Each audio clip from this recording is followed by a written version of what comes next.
Hello and welcome to this week's MEMO's weekly conversation with me, Naseem Ahmed. I'm really excited with today's conversation. I'm joined by Rachel Shabi, British journalist and author. Hello, Rachel. How are you doing? Thank you for joining us. Hi, thanks so much for having me on. Rachel's done incredible work. She's written for The Guardian, The New York Times, The London Times, The Independent, Al Jazeera, amongst a number of other publications. But today, really, I want to speak to Rachel about her book, Off-White, The Truth About Antisemitism, which came out, I think, just 2 months ago in November 2024. And we'll also touch on your previous book, which you published in 2009, titled Not the Enemy, Israel's Jew from Arab Lands. So many of the themes of the book is weaponization of anti-Semitism, erasure of Arab Jewish identity. That's, I think, is the main topic of your first book, but we'll be touching on that, as I mentioned. The silencing of Palestinian advocacy groups, IHRA definition of anti-Semitism, and many other topics, which will be the theme of our conversation today. But before I get to some of the main themes and questions, I'm basically just ask you, what motivated you into writing this book, given that you yourself acknowledge in the book that this topic is a minefield. So what made you want to enter this minefield? Well, thanks. First of all, thanks for inviting me to talk about and try and unpack some of these themes on this show. I really appreciate what you do more generally and more widely. The motivation for writing the book is the growing realization over the last, say, decade or so that the mainstream political media conversation about anti-Semitism is unusable. It's a dumpster fire. It's providing more shade than light on the subject. It's a combination of bad faith and polarization and political use and divisiveness and misunderstanding, all of which has produced less understanding over the subject itself and also more disunity amongst progressive groups who might otherwise be united over their anti-racism. And so I wanted to untangle all the different things, all the different elements that had made this such a train wreck of a conversation. You mentioned some of them, such as the way that the term itself has been politicized and used to shut down Palestinian advocacy groups. There's also the hypocrisy of far-right anti-Semitism, which is essentially pro-Israel anti-Semitism that so often gets a pass. And there's also blind spots coming from progressive groups and reasons why it has become, not necessarily bad faith reasons, but nonetheless reasons why it has become untethered from our conversation about anti-racism more generally. So I wanted to pick apart all those themes in the hope that we could produce something that was better than the conversation currently being had and sort of reunite the struggle against racism. So that's the truth about anti-Semitism in 2 minutes you've described for us. But before we dive into some of those questions, I want to basically pick your brain and get you to share some of your own experiences as a Iraqi British Jew. You've discussed this at length in your book, as I mentioned, in 2009, titled Not the Enemy, Israel's Jews from Arab Lands. And that book explores the marginalization of Mizrahi and Arab Jews in Israel, a theme which is also examined by a number of other scholars like Ila Shawat in her book. And one of the key arguments she makes is that for Zionism to succeed, it had to not only erase the Palestinians, it had to also erase Arab Jews from its imagination to create and construct a new identity in Israel of a Western state. So how did this erasure how has the erasure shaped contemporary discussions and understandings of anti-Semitism, racism. So can you just share some of your own experience as an Iraqi Jew, having written a book about this as well? How does the themes I've described play out in our contemporary discussions on anti-Semitism? It's such a great question, and there's so many layers in which it's disrupted our understanding of Israel, of anti-Semitism, and of racism. One of the things that's happened is that we have this lens applied to Israel and wider issues around the Jewish diaspora of Ashken normativity, whereby, that's defined as looking at everything through the lens of European Jewry. And paradoxically, we see that coming from the progressive left as well as the right. I think that came about as Ella Shohat, who's a wonderful intellectual that, I really recommend everyone read. And, I'm building on her incredible work. I'm following her very large footsteps when I wrote that book about how Jews got whitewashed and de-Arabized, Jews from the Middle East got whitewashed and de-Arabized in Israel. And the whole idea being that because Zionism, in the way it is understood in the Jewish sense as a national project, came from European Jews in response to European persecution and rampant anti-Semitism, and was imbued by European nationalistic concepts of superiority, right? And of viewing anything that was non-European as inferior and other. And it therefore transposed all of that in its creation of this Jewish homeland in Palestine, which obviously, as Ella Shohat writes so eloquently, the primary victims of that were Palestinians who had to go through the experience of settler colonialism and the violence of that continues to this day. Then you have another level where Jews from Arab and Muslim countries were seen as inferior and had their identities as Arab Jews erased so that this new Israel could become a European construct. And that has produced an understanding of Israel as a Western construct. Now, partly that's because it is allied to Western countries that continue to support and fund and provide diplomatic cover for it.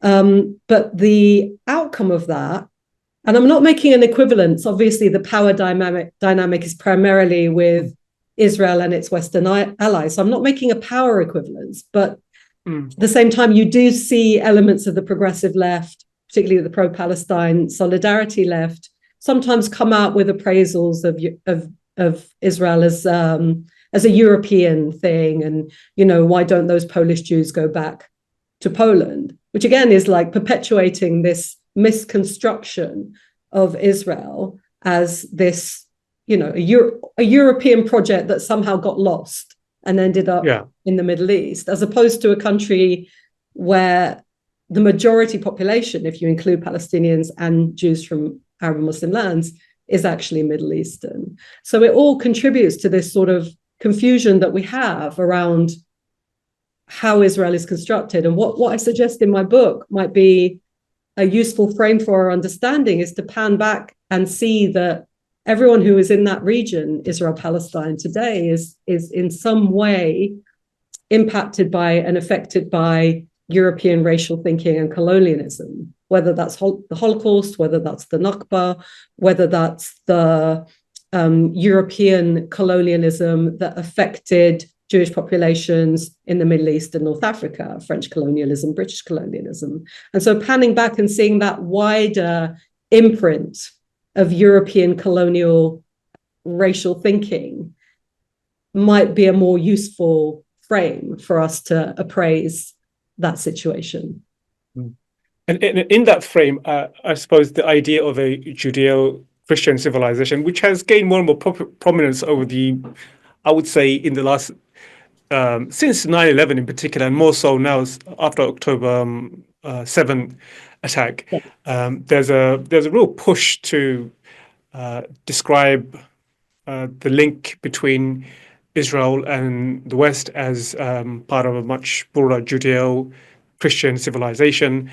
And someone like Douglas Murray, I heard him once even say something like, if Israel falls, then the whole of Western civilization will fall. So this idea is a part of the reconstruction of Jews being centered in the West, even though, as you mentioned, there's a huge population of Mizrahi Jews who lived in Iraq for millennium, who lived in Morocco, who lived in Middle East. Jews are indigenous to the Middle East. But this idea of a Judeo-Christian civilization somehow seems to erase the fact that, Jews are also, there is a Judeo-Islamic civilization or Judeo-Muslim civilization, which is, I would say, much, much longer in history than the Judeo-Christian definition, which I think became prominent after the Second World War. But I guess the question is, why is it the Judeo-Islamic civilization has been marginalized, almost erased, and the Judeo-Christian has become so prominent in the minds of many Jews and also people in the West?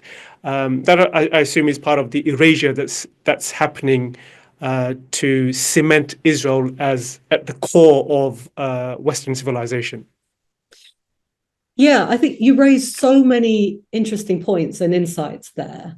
I think, first of all, you're absolutely right that all of this accelerated in the post 9/11 era. And part of that was because, it has to be said, Israeli leaders were interested in accelerating that association. So right after 9/11, you did have Israeli politicians, including the now Prime Minister Benjamin Netanyahu, try and cement the connection, the idea that what the US had experienced in 9/11 was the equivalent of what Israel had been dealing with for decades, i.e. that Israel was not engaged in a Palestinian political struggle and resistance against a military occupation and a system of rule that many human rights organizations, including Israeli ones, have concluded is an apartheid rule, that they weren't resisting that, but rather that Israel was just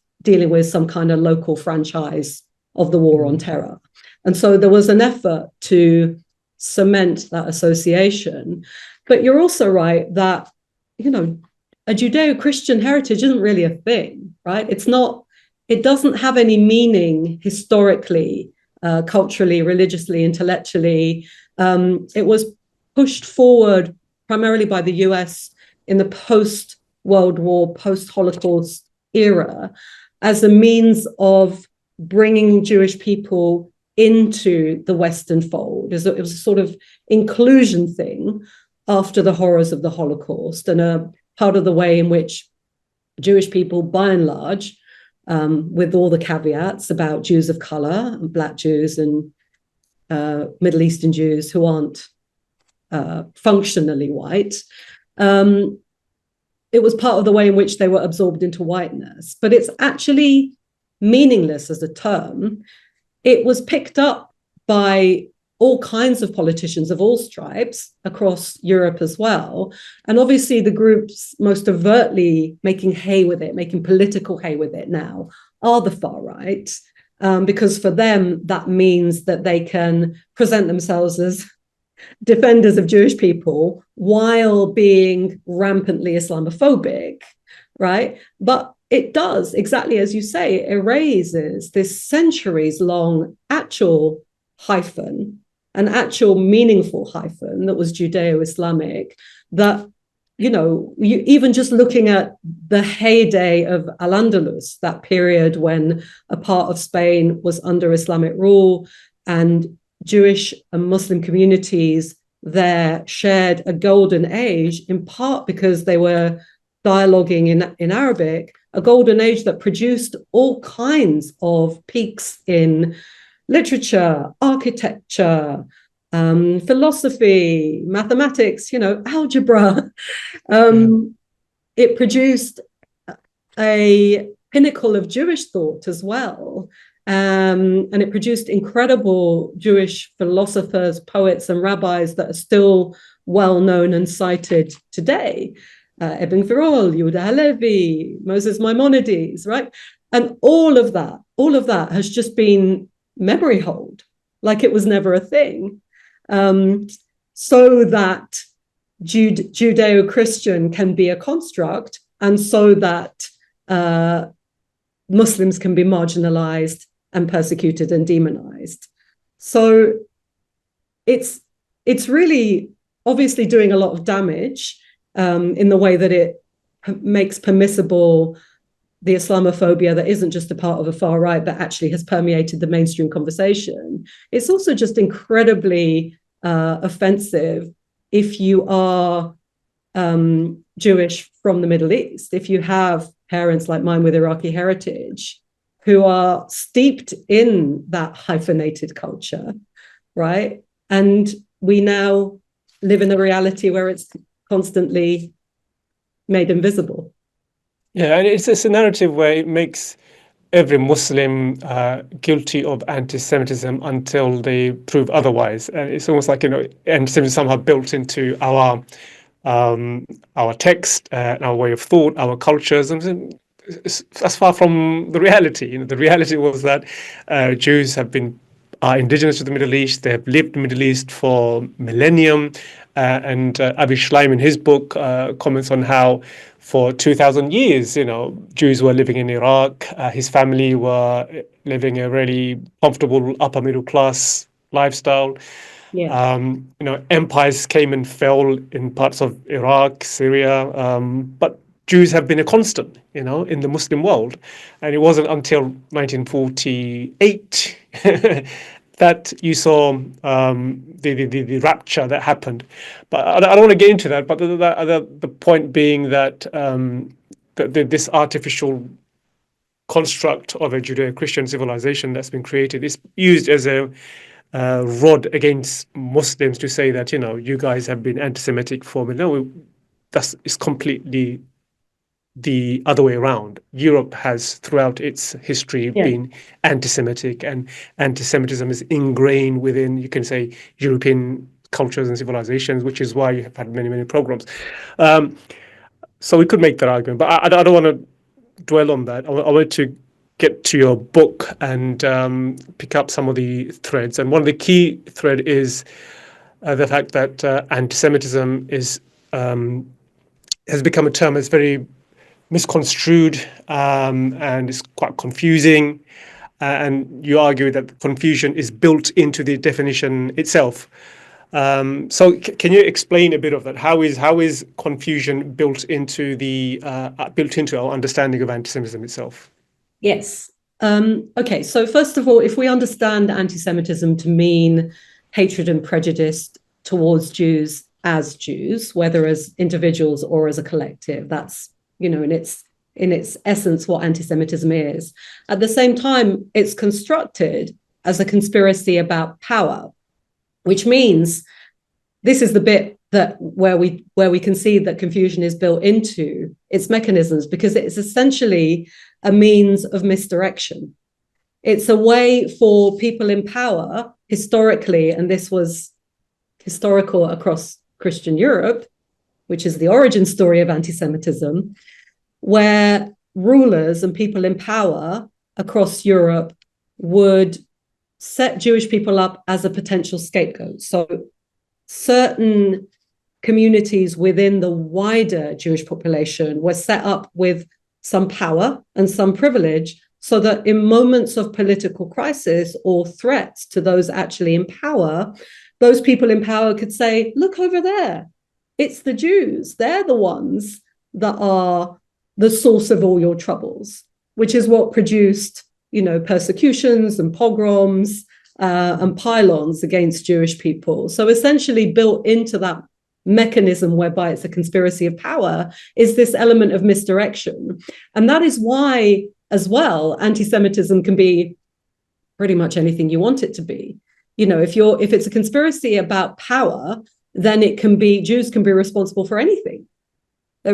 Communism, capitalism, you know, secretly plotting to undermine Western elites by flooding them with migrants, as in the Great Replacement theory. You know, it can be anything, but it is constantly a misdirection about where power truly lies.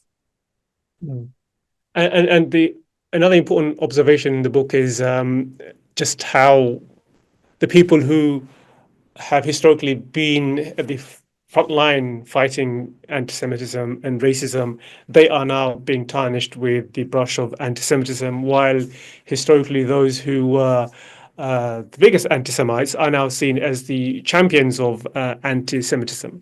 For the first, we could cite, for example, many will cite the Corbyn era, how, you know, during his period, the left became tainted with the brush of anti-Semitism, and over the past few years, we've all seen how someone like Tommy Robinson, the founder of the far-right English Defence League, who's at the moment in prison, he was rebranded himself as a defender of the Jewish people and also a defender of Israel.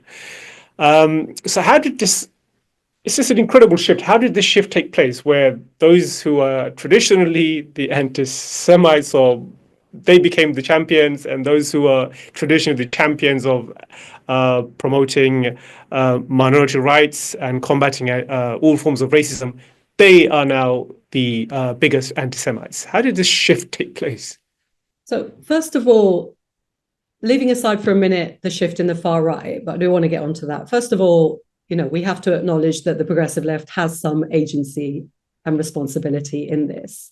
I think that other racialized minorities would say something similar about anti-racists who think they're racist, anti-racist, but actually we're in societies where racism is built in to our structures and embedded in our societies. And quite often people do have areas of ignorance over racism, and that would include anti-Semitism. And so again and again and again in the Corbyn era, you would see people just demonstrate straightforward ignorance about anti-Semitism and then a denial that they had that ignorance in the first place. So there is an element of, you know, taking responsibility there.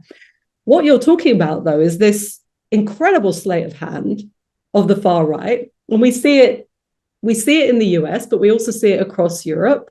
In the Netherlands, Geert Wilders; in the UK, as you say, Tommy Robinson; France, Marine Le Pen; Hungary, Viktor Orban. They've all done this incredible rehabilitation where they performatively pretend to care about Jewish people and cast themselves as defenders of Jewish people. And that defense is supposedly self-evident in the fact that they support Israel, right?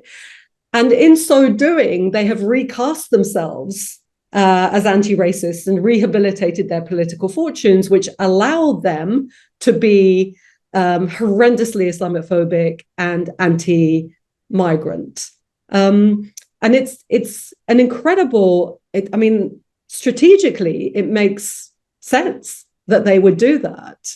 Operationally, what it means is that we have this horrible political landscape where there is a perceived hypocrisy over anti-Semitism, where our political and media focus seems relentlessly to be on, you know, what Palestine solidarity students are saying at Gaza campus protests or on marches that are just regular people crying out for the slaughter in Gaza to stop. There's a media and political preoccupation with that, while there's absolute hypocrisy and a pass given to the rampant and very dangerous anti-Semitism coming from the far right, whether that's in the form of Great Replacement theory, which is rapidly mobilizing and gaining traction across far-right movements and responsible for actual violence against Jewish people in a synagogue, against Muslim people in a mosque, Christchurch, Pittsburgh for the synagogue, against Mexican Americans and African Americans in the US, or whether that's the terrible anti-Semitism that's driving Christian Zionism, say. So all of these things just don't get the necessary attention. And it just looks like there is this hypocrisy in the mainstream conversation about anti-Semitism that, again, makes it hard for us to engage and have a coherent conversation about it. So you mentioned a number of points there. I want to pick up on how the far-right use their concern for Jews performatively. What is that doing to Jewish communities who are traditionally acute to the rise of the far right, acute to racism in society, and the fact that anti-Semitism has become more or less an issue that is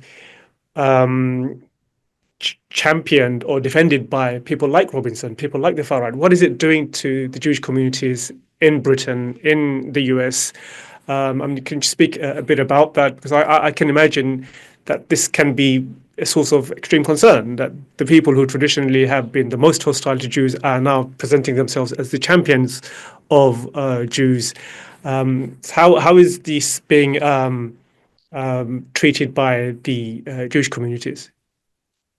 Yeah, it's a great question. I can say that I personally find it incredibly insulting and offensive and dangerous.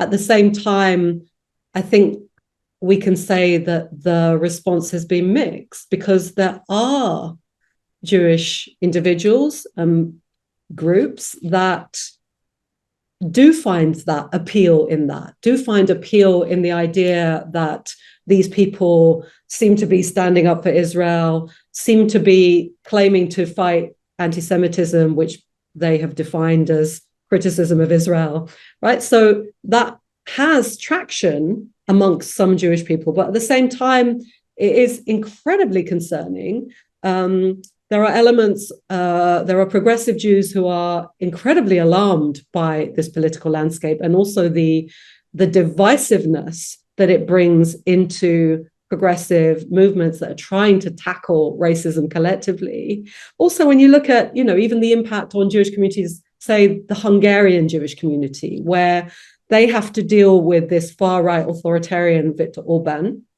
who ran a blatantly, nakedly anti-Semitic election campaign that involved demonizing the Jewish philanthropist, billionaire philanthropist, George Soros, just an overtly, classically anti-Semitic campaign, which, the Israeli prime minister pretended wasn't happening as he forged his relationship, very clubbable relationship with Viktor Orban, but which the Hungarian Jewish community and representatives of were very alarmed by, and were saying to Netanyahu and to others, look, any responsible political leader should call this out for what it is and for its impact on the Jewish community in Hungary. So, for people who are in the crosshairs of this conversation, it is incredibly dangerous, because that has an impact for them, on the streets, that has an impact.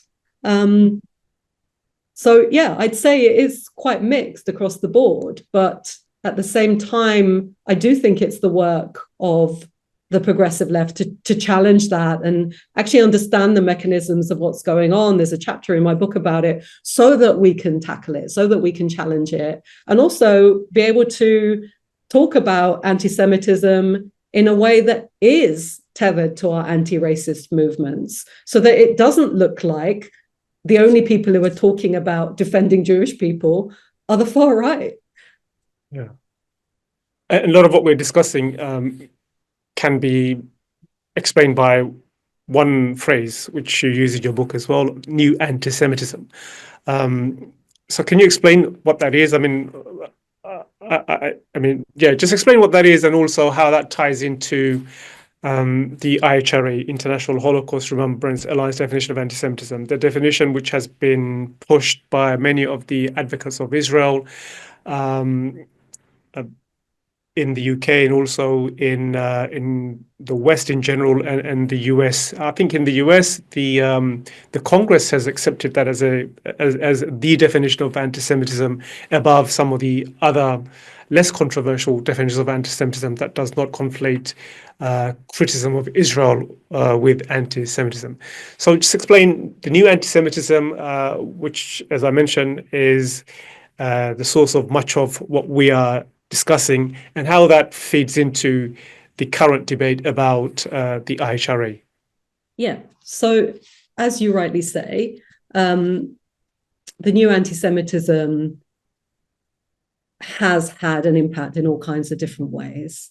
We can trace, and actually a lot of scholars have traced the genesis of the new anti-Semitism back to the mid-70s.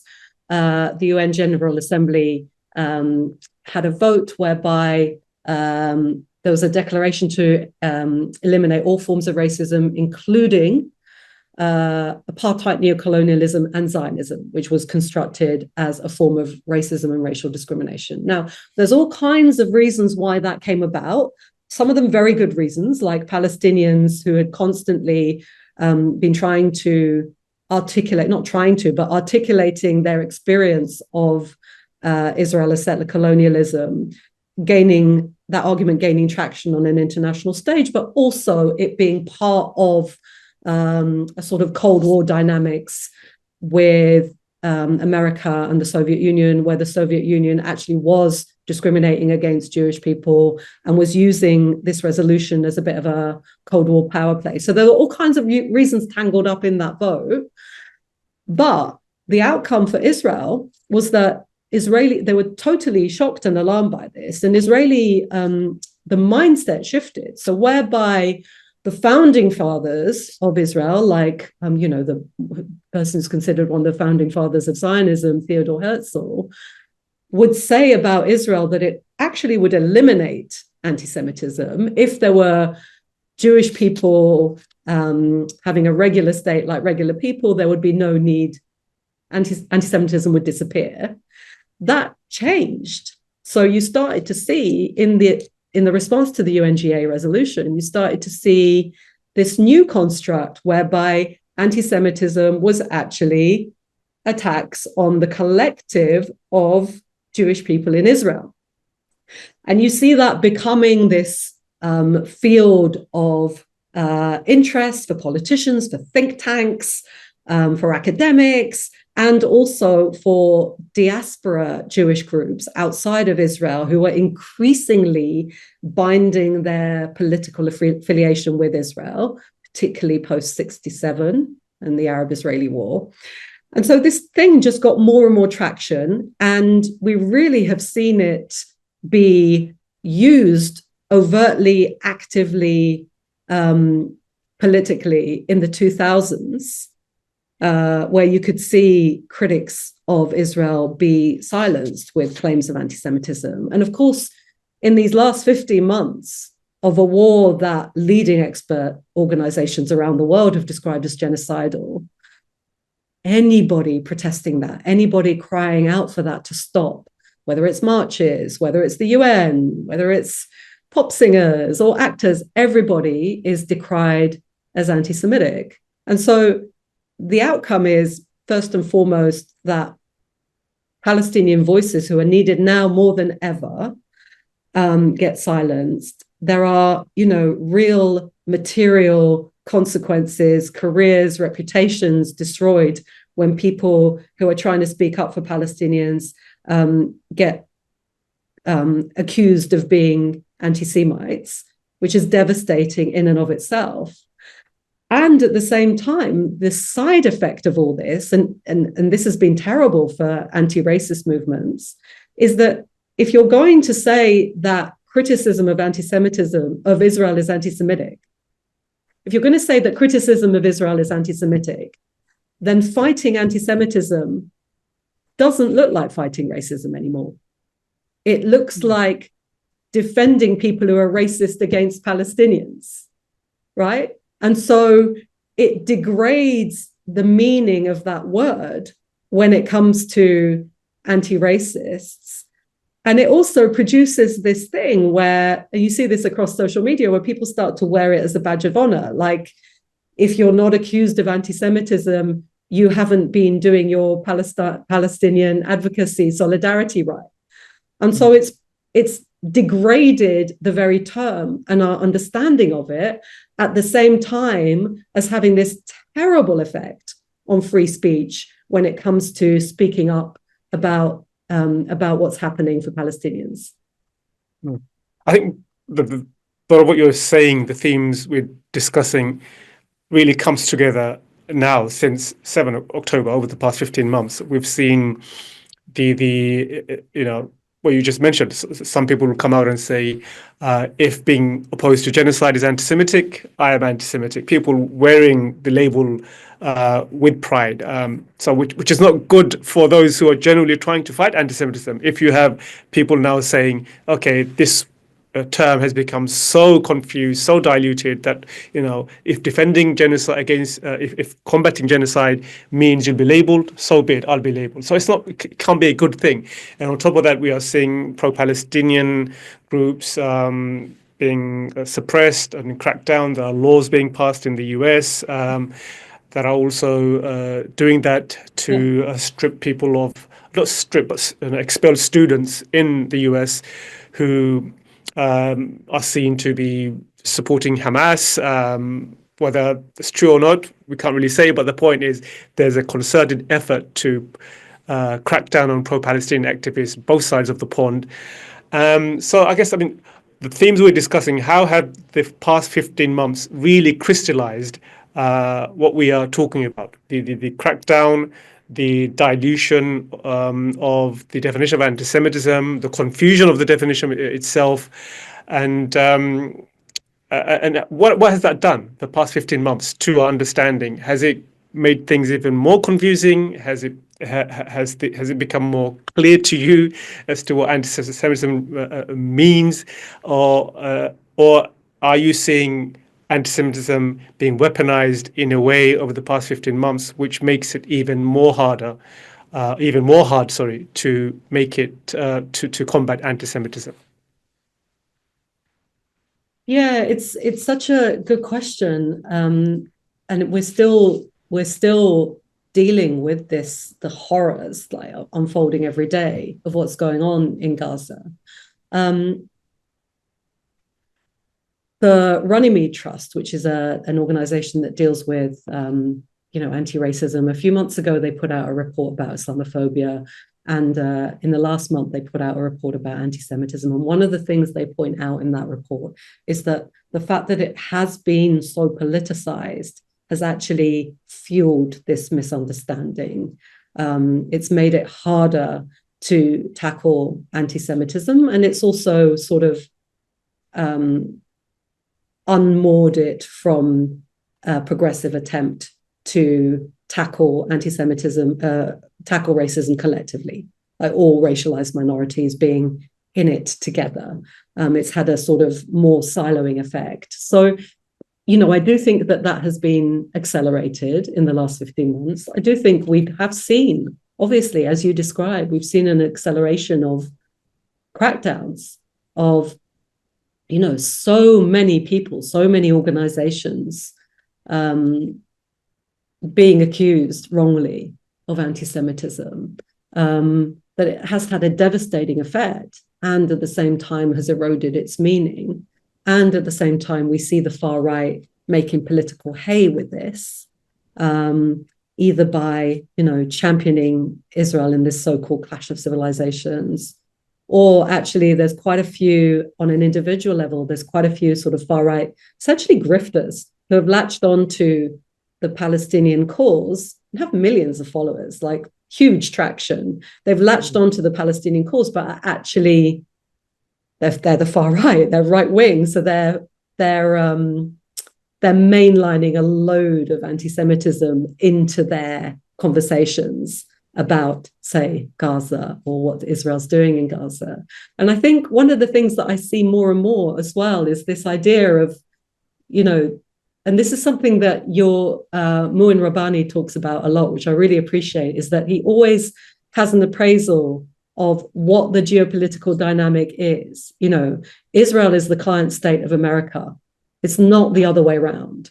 However, in the last 15 months, because we've seen Israel essentially do whatever it wants in Gaza, completely decimate the strip itself while killing and maiming and terrorizing the population. And we've had this thing where, you know, the US President Biden, for months and months was not able, or claiming to be not able, to stop this from happening. You know, we have people watching this on our news feeds every day and thinking, well, why? Why is Israel allowed to do this? Why does it get away with it? And of course, that in itself, without a geopolitical appraisal of exactly why so many countries are allied, so many Western countries are allied to Israel, minus that geopolitical appraisal, of course, that's going to fuel conspiracy theories about power and Jewish power. So I've seen that. And resentment, I would say, and resentment. I think if you feel this, there will be a growing resentment among sections of society who think that, look, why do they get away with it? You know, sorry to interrupt you, but yeah. Yeah. And absent the answer within our movements, and again, this is why I really appreciate Mouin Rabbani's work, where he's very rigorous in his geopolitical analysis of what actually is happening and who is the client state in this equation and what the geopolitics of this are.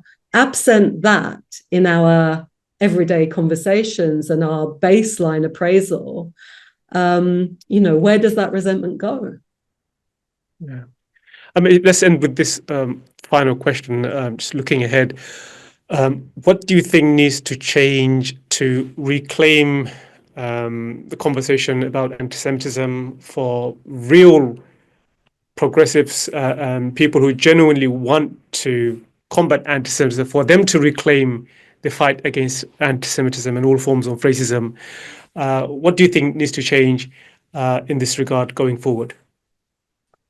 Well, I think the first thing to say is that we have an incredible challenge here, that it's incredibly difficult work to do, partly because so much of it involves separating out what we see as a structure of an analysis of power from people's individual and personal experiences. So, you know, when we look at the way that, for instance, the idea of Jewish trauma plays out in all of this. So not just the historical, but the idea that Jewish people in Israel and more widely might have been traumatized by the horror of October 7. And at the same time, precisely that trauma has, through the decades and in this present moment, been used politically to justify the most appalling treatment of Palestinians.